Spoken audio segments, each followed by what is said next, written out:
Konnichiwa Minna and welcome to the first collab video of Otakustan and Indian Anime Bros. And this is Dare-chan from Otakustan. This is Indian Anime Bros और आज के इस collab video के लिए हम लाए हैं Top 10 animes as addictive as drugs. वैसे धूम्रपान सेहत के लिए हानिकारक है, लेकिन एनिमे देखने से कैंसर नहीं होता, so don't worry.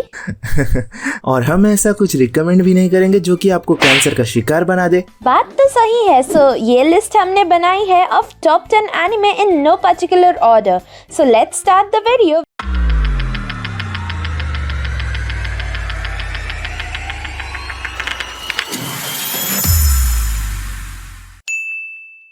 Attack on Titan. Well ये एनिमे 3 रीजन की वजह से एक्सट्रीमली पॉपुलर है.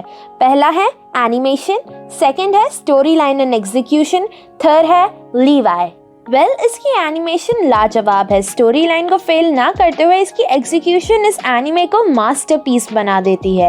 इस स्टोरी की सबसे इंटरेस्टिंग बात यह है कि ये एनिमे अब तक बहुत अच्छा कर रहा है एंड वी होप कि ये स्टोरी एक डेड एंड पर ना पहुंच जाए जिससे इसकी एंडिंग बहुत बोरिंग और सेंसलेस हो जाए कंपेयरिंग टू दीज 3 सीजन्स जो हमने अभी तक देखा है. और लीवाई की बात करी जाए तो You so fucking precious when you नहीं, छोड़ो, इस टॉपिक पे मैं नहीं जा रही. सो सेकंड एनिमे की तरफ बढ़ते हैं. दूसरे नंबर में टोक्यो गूल, एक ऐसा एनिमे जहां गूल्स इंसानों को खाते और इंसान गूल्स को हंट करते. वेल मुझे नहीं लगता कि आप में से किसी ने भी इस एनिमे को मिस किया होगा और आपने इसे देखा है तो आप जानते हो कि इसके फर्स्ट सीजन में क्या कमाल की फाइट सीन्स थी और इसके हर एपिसोड के लास्ट में जो क्लिफ हैंगर्स, मतलब आप चाहो तो भी बीच में से नहीं छोड़ सकते. मुझे नहीं पता इसे लोगों ने यूजुअली कैसे देखा. आई लव बिंज वॉचिंग और मैंने इसे इतना फास्ट देखा कि मुझे एनिमे खत्म किए जमाना हुआ तब जाके पता चला कि अनरेवल टोक्यो गूल की ओपनिंग है. लाइक लिटरली तब मैंने न्यूली स्टार्ट किया था एनिमे देखना और टोक्यो गूल देखते वक्त मैं सीधा ट्रैक करता था वीडियो को. आई वाज लाइक सीधा दिखा आगे क्या हुआ है. इसलिए मुझे काफी बाद में जाके पता चला कि अनरेवल जो है वो टोक्यो गूल की ओपनिंग है. अब इसे ड्रग नहीं तो और क्या कहेंगे. इसके बाकी के सीजन के बारे में बात नहीं करेंगे but no doubt first season is best. Third anime is the rise of shield hero. The rise of shield hero originally एक इसेकाई एनिमे है, पर आप इसे दूसरे इसेकाई एनिमे के साथ गलती से भी कंपेयर मत कीजिएगा. ये एनिमे अपने यूनिक एस्पेक्ट्स के कारण एडवेंचर और फैंटेसी जॉनर में बहुत पॉपुलर है. इस एनिमे की स्टोरी शुरू होती है जब 4 कार्डिनल हीरोज मेलोडमार्क में बुलाए जाते हैं to save it from a catastrophic wave. इस बीच में हमारा मेन कैरेक्टर इवातानी नाओफुमी फंस जाता है, जहाँ की बाकी 3 हीरोज को स्वॉर्ड, स्पीयर और बो जैसे वेपन्स मिलते हैं, वहीं नाओफुमी को खाली एक शील्ड मिलती है. ये एनिमे काफी अच्छा है, कैरेक्टर डेवलपमेंट दिखाता है and the adventure in the story is amazing. इसके 25 एपिसोड्स हैं एंड अगर आप बिंज वॉच करो तो एक ही दिन में खत्म कर सकते हो. अबे साले. चौथे नंबर पे रीज़ीरो. आप लोगों ने Edge of Tomorrow Hollywood movie तो जरूर देखी होगी टॉम क्रूज की. नहीं देखी तो देख लो भाई, बहुत ही अच्छी मूवी है. और रीज़ीरो में कुछ ऐसा ही होता है. इसकी कहानी कुछ ऐसी है कि एक ओटाकू है जो एक दिन एक कन्वीनियंस स्टोर से निकल रहा था और अचानक वो देखता है कि अब वो दूसरे फैंटेसी वर्ल्ड में ट्रांसफर हो चुका है. अब फैंटेसी सुन के सबको लगा कि वही नॉर्मल इसे का है, बैड एस मेल कैरेक्टर जिसके पास ओवर पावर शक्तियां होंगी, क्यूट गर्ल्स एक्सेट्रा. बट ये सब इसमें नहीं है एक्सेप्ट क्यूट गर्ल्स, क्योंकि वो तो मस्ट है. एनिमे कम्युनिटी में आपने रैम का नाम बहुत बार सुना होगा, तो मैं बता दूं कि रैम, एमिलिया और राम जिसे सभी लोग इग्नोर कर देते हैं, वो इसी एनिमे के फीमेल कैरेक्टर्स है. तो इस एनिमे में अलग क्या है? अलग ये है कि इसका फर्स्ट एपिसोड एंड होने से पहले ही हमारा मेन कैरेक्टर मर जाता है. जी हाँ, ये कोई स्पॉइलर नहीं क्योंकि फर्स्ट एपिसोड में ही मर गया. वो तो कैसे मरता है वो आप लोग देख लेना, क्योंकि उसके पास कोई भी बैड एस मैजिकल शक्ति नहीं होती.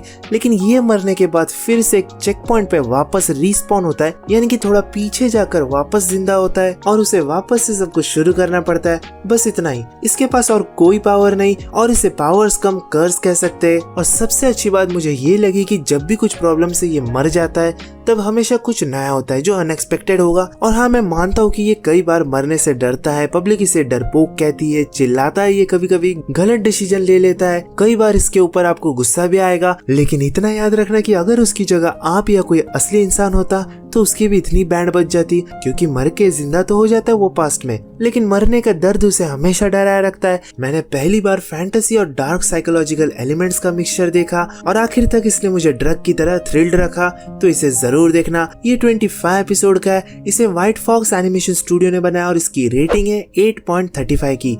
ये एक drama, fantasy, psychological and thriller anime है। The fifth anime is Rascals Don't Dream of Bunny Girl Senpai. Bunny Girl Senpai last year की सबसे पॉपुलर एनिमे में से एक थी जिसने रोमांस एंड ड्रामा जॉनर का एक अलग ही हाइप क्रिएट कर दी थी। इसकी स्टोरी कुछ ऐसी है कि जब टीनेजर्स इमोशनली और मेंटली डिस्टर्ब हो जाते हैं तो उन्हें एक सुपरनैचुरल एबिलिटी मिल जाती है जिसे एनिमे में प्यूबर्टी सिंड्रोम कहा गया है। ये एक टाइप का रेयर डिजीज है जो कि सिर्फ टीनेजर्स को ही होता है, जैसे इस एनिमे के मेन कैरेक्टर साकुता ने भी ये एक्सपीरियंस किया होता है। एनिमे का 5 आर्क्स में डिवाइड किया गया है जहाँ पे अलग अलग कैरेक्टर्स के अलग अलग एक्सपीरियंस के बारे में बताया गया है और कैसे साकुता उनकी मदद करता है। ये एक comedy romance high school anime है जिसे स्टूडियो क्लोवर्स ने बनाया है और इसके 13 एपिसोड्स हैं।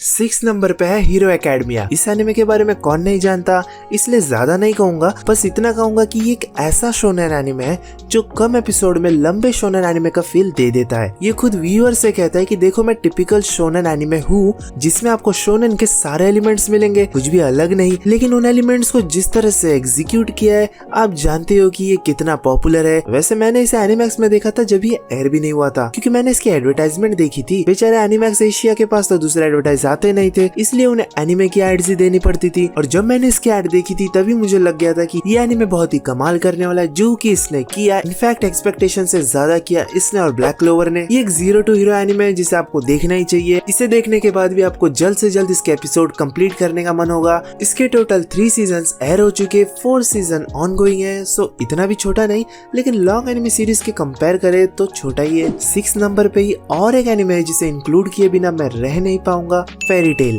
देखिए इस लिस्ट में कोई भी long running shonen like Naruto, One Piece, Bleach नहीं है। फिर आप बोलोगे फेरी टेल कैसे?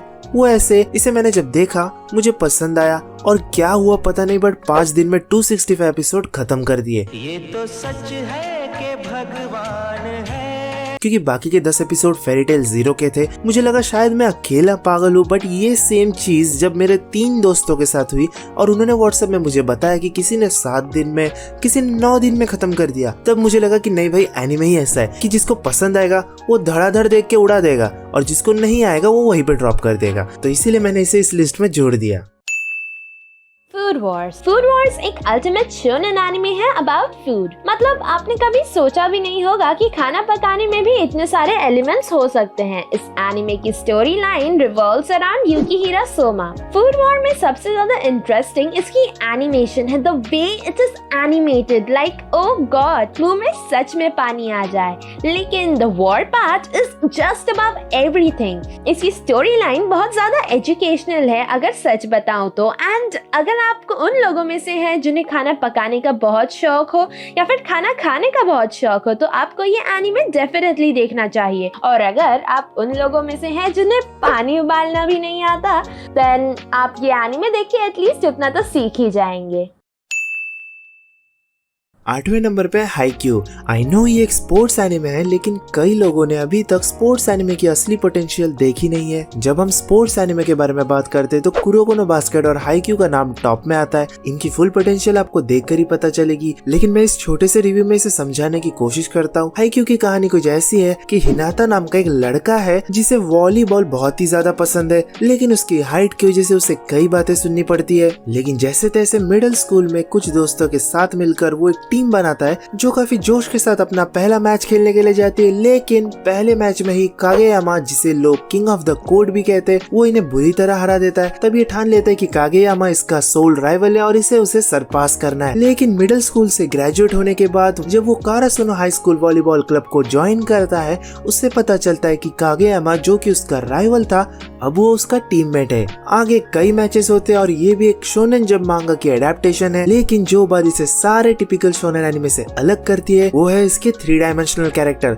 मतलब 3D एनिमेशन नहीं बल्कि वेल डेवलप्ड रियलिस्टिक कैरेक्टर्स और हारना। जी हाँ, हारना ये टर्म सारे एनिमे में इतना नहीं दिखाते क्योंकि हमें लगता है कि चाहे स्पोर्ट्स एनिमे हो या मूवी, हीरो की टीम तो लास्ट में जीती जाएगी, लेकिन हाईक्यू में हारने पे ज्यादा फोकस किया है जो मेरे हिसाब से बहुत ही इंपॉर्टेंट है क्योंकि जब हम हारते हैं इसमें तो पूरी टीम हारती है, तो एक एक के दिमाग में क्या असर पड़ता है, क्या चेंज आता है, वो क्या स्टेप लेने का सोचता है, ये रियल लाइफ से कनेक्ट करती है। इसके हर एपिसोड में थ्रिल प्लस लेसन है जो किसी ड्रग से कम नहीं। इसके टोटल 3 सीजन है, पहले सीजन में 25 एपिसोड, दूसरे में भी 25 एपिसोड, तीसरे में सिर्फ 10 एपिसोड और चौथा सीजन अभी रिलीज होने वाला है। इसे प्रोडक्शन IG ने बनाया तो एनिमेशन की चिंता आप छोड़ ही दो, ऑफ कोर्स टॉप क्वालिटी की होगी और ये comedy, sports, drama, school, shonen anime है। Next anime is Devil is a Part-Timer. Devil is a Part-Timer थोड़ा उल्टा एनिमे है। मतलब जैसे बाकी इसेकाई एनिमे में मेन हीरो एक दुनिया से दूसरे दुनिया में टेलीपोर्ट हो जाता है मेन विलन को हराने के लिए, इसमें मेन विलन उल्टा अर्थ पर टेलीपोर्ट हो जाता है। कुछ टाइम तक हमारे मेन विलन को अर्थ पर एडजस्ट होने में टाइम लगता है, लेकिन फिर वो धरती के तौर तरीके समझ जाता है और मैकडॉनल्ड्स में काम करने लगता है। बेसिकली हमारा विलन ही हीरो बन जाता है। तो आप सोच रहे होंगे कि विलन हीरो बन गया तो हीरो का क्या हुआ? वेल, वो जानने के लिए या तो आपको ये एनिमे देखना होगा, एंड अगर आपने ये एनिमे देखा है तो कमेंट करके बताओ what happens to the hero. तो दोस्तों 10वें नंबर पे है फेट स्टे नाइट UBW। अगर हम एडिक्टिंग एनिमे सीरीज की बात कर रहे हैं तो अच्छे विजुअल्स किसको पसंद नहीं आते। फेट स्टे नाइट UBW एक बहुत ही वेल एनिमेटेड सीरीज है जिसके फाइट सीन्स देखने में अलग ही मजा आता है, लेकिन सिर्फ इतना ही नहीं, ये पॉपुलर है इसके बैटल रॉयल बेस्ड स्टोरी के लिए जिसे फेट UBW ने 2 सीजन में बहुत ही अच्छी तरह से एक्सप्लेन किया in compare to previous Fate series. इसकी कहानी कुछ ऐसी है, एक होली ग्रेल नाम की बैटल रॉयल वॉर होती है जिसमें 7 लोग हिस्सा लेते हैं। उन 7 लोगों को मास्टर्स भी कहते हैं क्योंकि हर एक को एक मैजिकल सर्वेंट दिया जाता है लड़ने के लिए। जो आखिर में जीतेगा उसे मिलेगा होली ग्रेल जो मास्टर की कोई भी विश को पूरी कर सकता है। रिन तोसाका नाम की एक लड़की अपने सर्वेंट आर्चर के साथ इस प्राइज को जीतने के लिए इस वॉर में हिस्सा लेती है, लेकिन उसके क्लास का एक लड़का जिसका नाम है शिरो वो गलती से इस वॉर का हिस्सा बन जाता है। आगे आप देख लेना क्योंकि 2 सीजन से सिर्फ 12-12 एपिसोड के और स्टोरी को पूरी तरह से कंप्लीट किया गया है, बीच में से नहीं छोड़ा, जो कि मुझे बहुत अच्छा लगा। इसकी माल की रेटिंग है 8.29। इसे यूफोटेबल ने एनिमेट किया है। ये एक action, fantasy, magic, supernatural anime है। तो इस वीडियो के लिए बस इतना ही, और अगर हमने आपके किसी भी फेव एनिमे को मिस कर दिया तो हमें माफ कीजिएगा क्योंकि अगर हम सब एनिमेस को लेने जाएंगे तो लिस्ट बहुत ज्यादा लंबी हो जाती। और हाँ, अगर आप लोगों ने उनमें से एक भी एनिमे नहीं देखा है तो अभी जाकर देखिए because they are really as addictive as drugs and it was a pleasure making a video with you guys Indian anime bros। हाँ सेम, मुझे भी आपके साथ वीडियो करके बहुत मजा आया। गाइस, अगर आपको ये वीडियो पसंद आई है तो like, share and subscribe the channel and yeah don't forget to subscribe Indian anime bros. Link description में मिल जाएगा आपको, और कमेंट सेक्शन में हमें ये जरूर बताना कि आपको इनमें से कौन सा एनिमे सबसे ज्यादा एडिक्टिव लगा। अभी के लिए तो बस इतना ही। सो सायोनारा मिनासान। आरिगातो गोजाइमासु।